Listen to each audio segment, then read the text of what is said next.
Masjid Besar Cipaganti. Masjid Besar Cipaganti merupakan salah satu masjid bersejarah di Kota Bandung.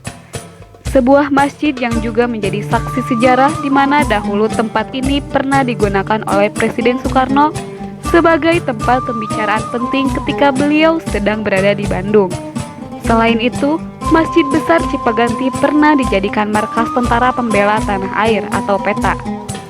Masjid Besar Cipaganti ini merupakan masjid pertama di wilayah utara Bandung yang menjadi Western Enclave atau pemukiman elit bangsa Eropa dan bangsawan pribumi. Ide pendirian masjid ini datang dari para inohong Bandung yang merasa tak ada masjid representatif di wilayah tersebut, yang akhirnya diputuskan akan didirikan masjid di tepi jalan Cipaganti atau yang kini menjadi Jalan RAA Wiranta Kusuma nomor 85, yang dimana era penjajahan dulu jalan tersebut bernama Banana Street. Pembangunan dimulai setelah turun bantuan berupa biaya dari RAA Hasan Sumadi Praja serta sumbangan dari golongan Bumi Putra. Rancangan masjid diserahkan kepada arsitek Belanda ternama Profesor C.V. Wolfs Schumacher, dibantu oleh HIT Keramische Laboratorium Bandung. Profesor Schumacher sendiri adalah arsitek kondang Indonesia semasa penjajahan Belanda dengan hasil rancangannya yang masih eksis hingga kini adalah Hotel Free Angel dan Villa Isola. Villa Isola kini menjadi kampus UPI. Profesor Schumacher juga merupakan guru dari Insinyur Soekarno semasa kuliah di ITB atau Institut Teknologi Bandung.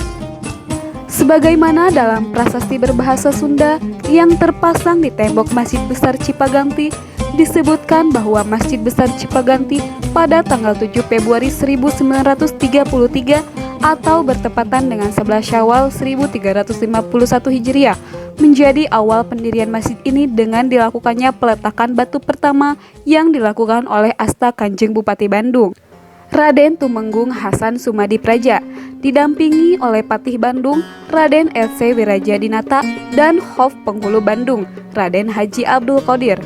Setahun kemudian, tepatnya pada tanggal 27 Januari 1934 atau 11 Syawal 1352 Hijriah, masjid ini diresmikan. Bangunan Masjid Cipaganti berdiri dalam balutan arsitektur Eropa dan Jawa, serta memadukan unsur modern dan tradisional.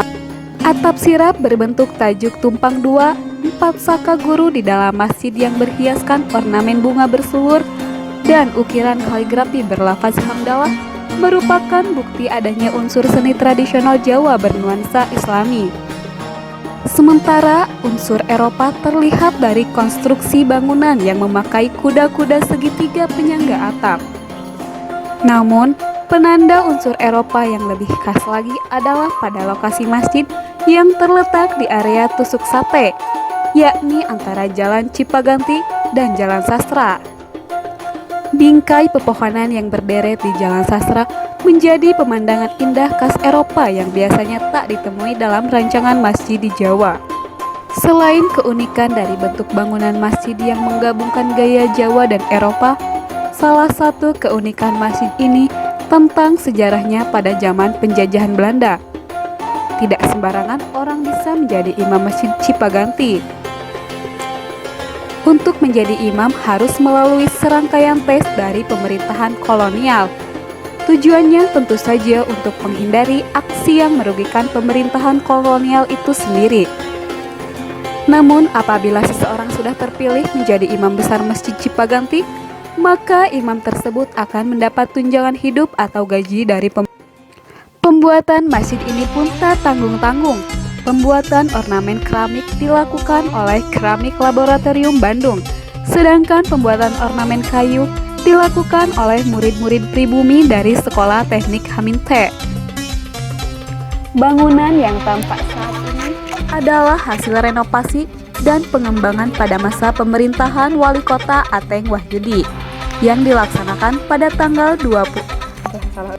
Bangunan yang tampak saat ini adalah hasil renovasi dan pengembangan pada masa pemerintahan Wali Kota Ateng Wahyudi yang dilaksanakan pada 2 Agustus 1979 hingga 31 Agustus 1988. Bangunan asli masjid hanya bagian tengah saja, sedangkan sisi utara dan selatan atau bagian sayap kiri dan kanan adalah hasil penambahan yang dilakukan seiring dengan meningkatnya kebutuhan masyarakat dalam beribadah.